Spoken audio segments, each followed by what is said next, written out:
Mas, olha, essa situação de diálogo entre arte e ciência é uma coisa que é um horizonte extremamente interessante e vivo, que faz cair a ideia que a gente tem tradicionalmente de fronteiras muito grandes entre esses mundos, como esse, como se por um lado fosse um mundo da racionalidade objetiva, por outro fosse um lado só da fantasia e da imaginação e da sensibilidade, que não houvesse, na verdade, conexões muito grandes.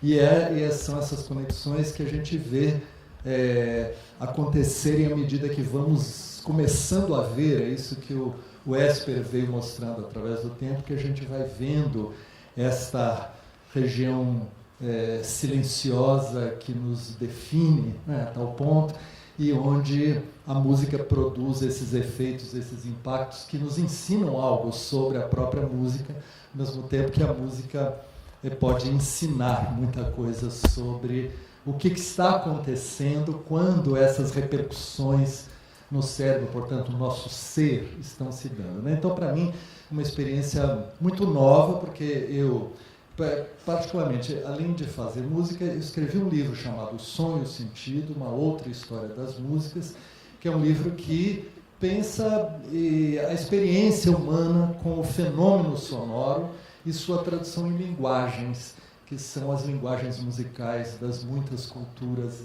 existentes, né? E eu sempre, portanto, trabalhei com isso, com o som e o sentido, ou seja, o som, esse fenômeno acústico, que é feito de ar, né, camadas agitadas de ar, que chegam a nós, que são interpretadas pelo nosso, captadas pelo nosso ouvido, interpretadas pelo nosso cérebro, mas esse lado de lá, nunca eu não sabia nada, na verdade, sobre como se dava esse processo, né? Essa central de recados internos pelos quais o som vai chegando a áreas onde ele vai ganhando sentidos, que é, como eu disse, o nome do meu livro, O Som e o Sentido, né? Então, essas conexões, eu vou agora falar a vocês deste lado, do que é o som e de como que as músicas trabalham o fenômeno sonoro para produzir linguagens musicais, de maneira que a gente possa pensar um pouco a relação com essas questões que foram trazidas pelo Esper e como é que a gente avalia, então, esse duplo conhecimento, essa conversação de ciência e de arte, né? Muito bem. Então, o som, ele é sabidamente poderoso, primeiro porque ele nos ameaça, né? Quando o mundo é barulhento, e o mundo é barulhento, os barulhos do mundo são sinais para nós também dos perigos, do caos, da entropia. O ruído pode nos dar informações sobre desorganizações ameaçadoras do mundo. E por isso sempre se diz que fazer música significa instaurar um princípio de ordem no caos. Significa, portanto, criar um cosmos. A primeira percepção do ser humano é, dentro do ventre da mãe, o bater do coração da mãe, esse tambor matricial de todos os ritmos. A primeira coisa que escutamos na vida é música, se quisermos, mas este fundamento da música que é a pulsação, né? E isso está, vamos dizer, antes de qualquer outra coisa, e isso certamente deixa uma marca a qual todos nós, de algum modo, respondemos individual ou coletivamente, né? Porque quando somos chamados para um estímulo musical, tão facilmente as pessoas respondem ritmando, né? Respondendo ao ritmo com o ritmo.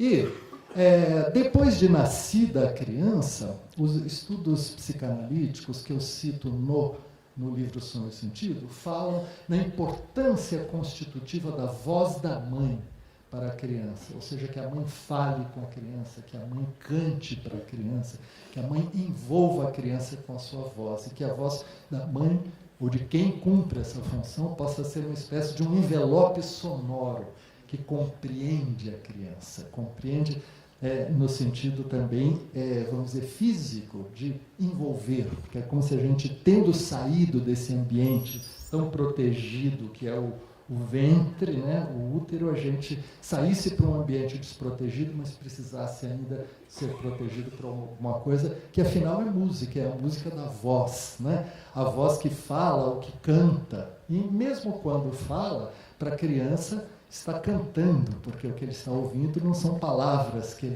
a criança não conhece, mas o que está ouvindo é uma voz que tem sentido. Ainda não tem significado, mas tem sentido. E aqui é importante fazermos essa distinção, porque significado as palavras têm. Quando entramos no universo da palavra, nós passamos a lidar com os signos linguísticos, signos verbais, que têm essa propriedade de se referir às coisas, de se referir aos objetos. Por isso, seu significado pode ser traduzido por uma palavra que é um sinônimo dela, ou numa outra língua. Mas, em suma, os signos, enquanto têm significado, eles podem receber tradução. Mas os sons musicais não têm significado, mas têm sentido. O que é o sentido, no caso? São as intensidades que estão contidas ali, são os ritmos, são as sensações de tensão ou de repouso.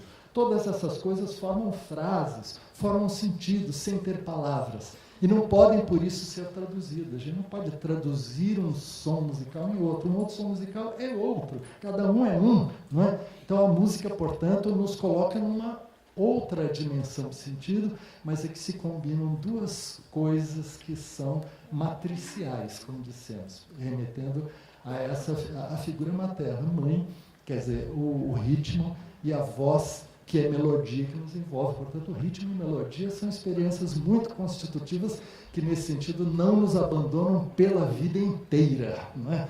O quanto nós estamos, de algum modo, ligados a isso. Mas ligados por propriedades que são, como eu disse, dos sons, que podem ser mais desorganizados, quando eles são os sons caóticos dos ruídos do mundo.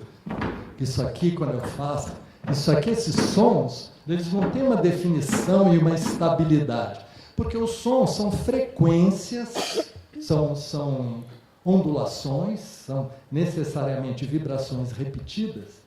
E quando eles não têm regularidade, não têm periodicidade, eles simplesmente formam barulhos, ruídos, que são como se fossem manchas, se a gente pudesse vê-los, não é, numa espécie de um diagrama. Enquanto que um som musical se caracteriza por ter uma constância, ou seja, são ondas, vibrações que se repetem com uma certa regularidade, né? E que, portanto, se estabilizam e criam uma figura como se fosse uma linha e que fazem com que o tempo vire espaço, né?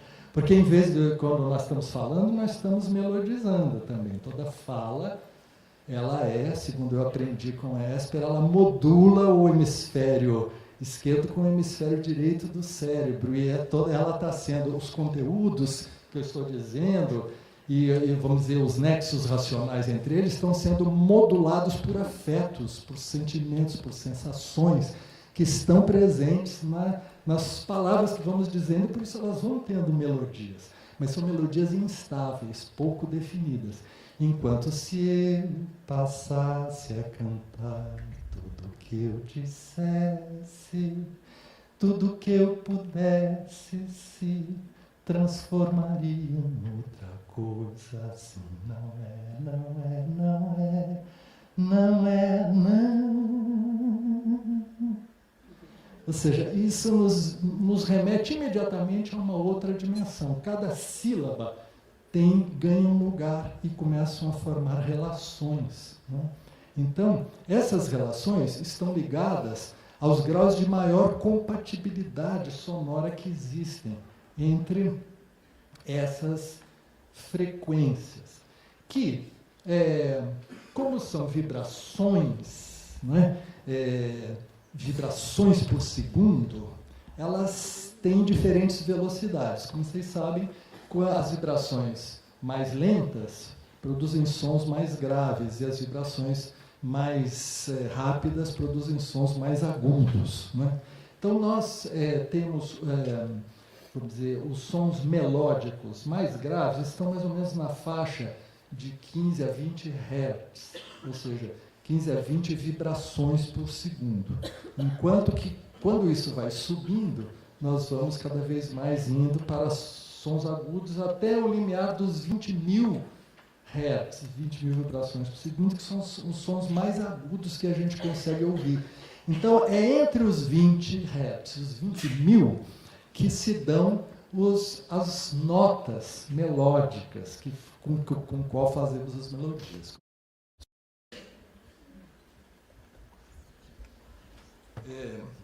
Então, olha, vejam vocês. Essa nota mais grave do piano, vocês escutam até a ranhura dela, não escutam?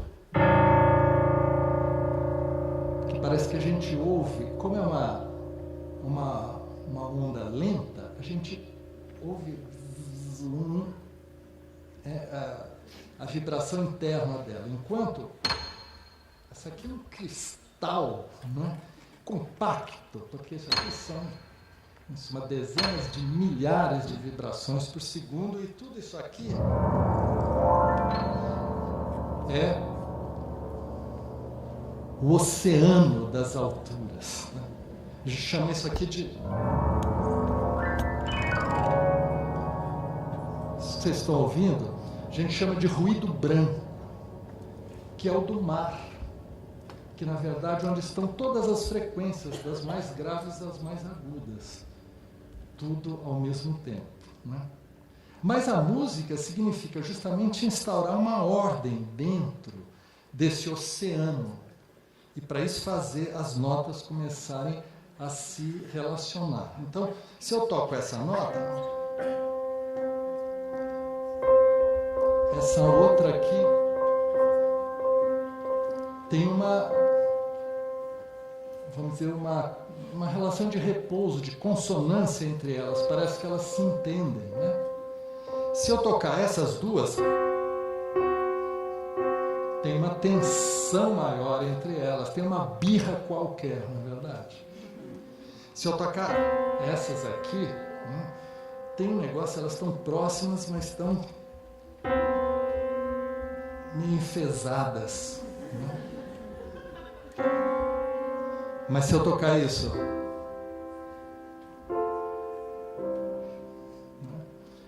o que afinal faz com que haja essas diferenças?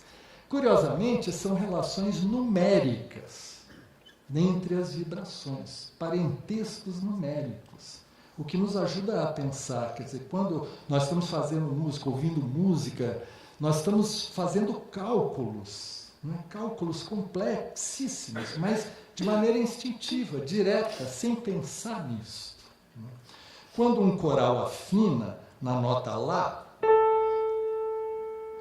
que as vozes mais graves e as mais agudas todas podem cantar essa nota, Lá.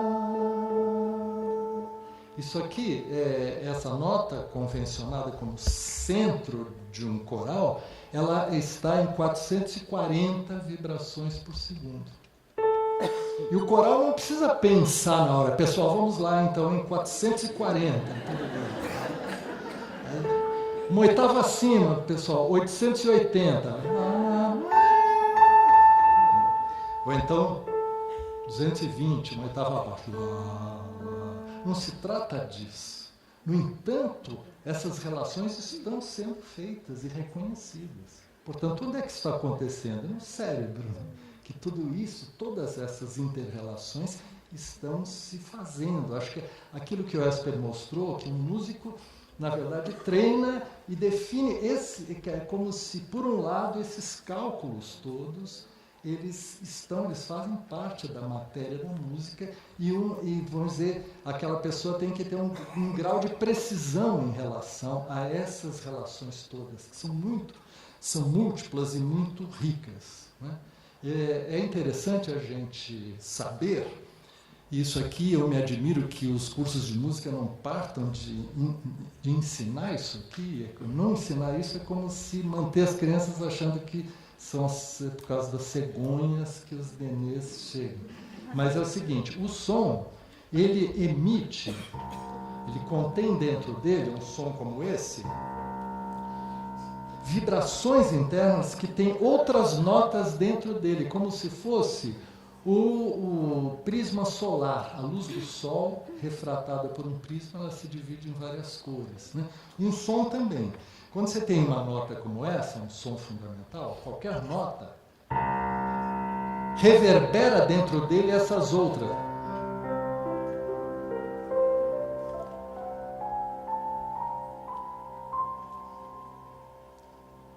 E assim por diante. Todas essas estão vibrando dentro deste aqui.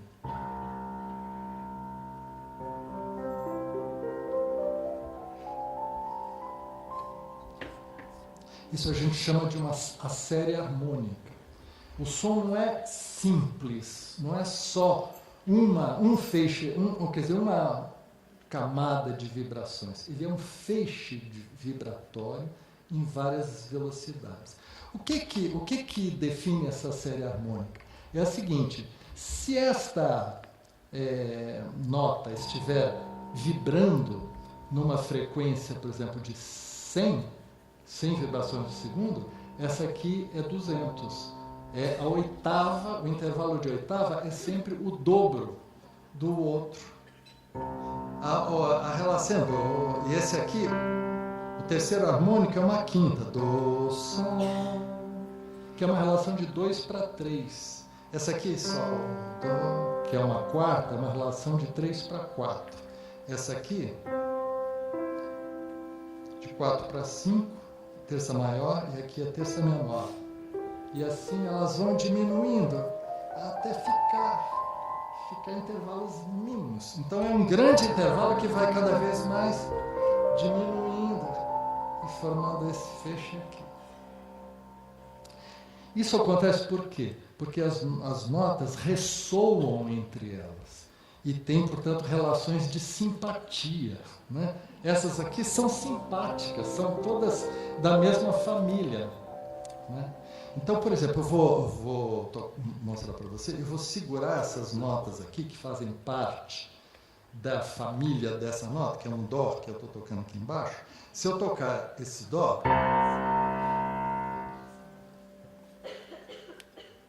não sei se a microfonação está permitindo ver, que eu já tirei a nota aqui e ela continuou soando lá no piano, sem, né? Aqui, ó.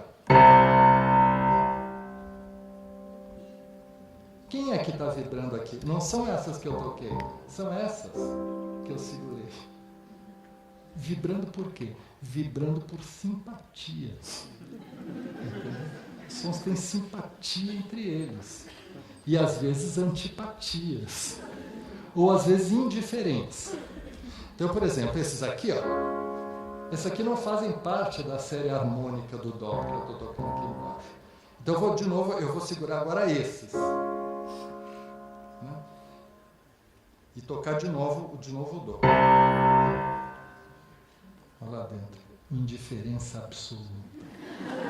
E aqui, ó. Animação, sim, estou com você.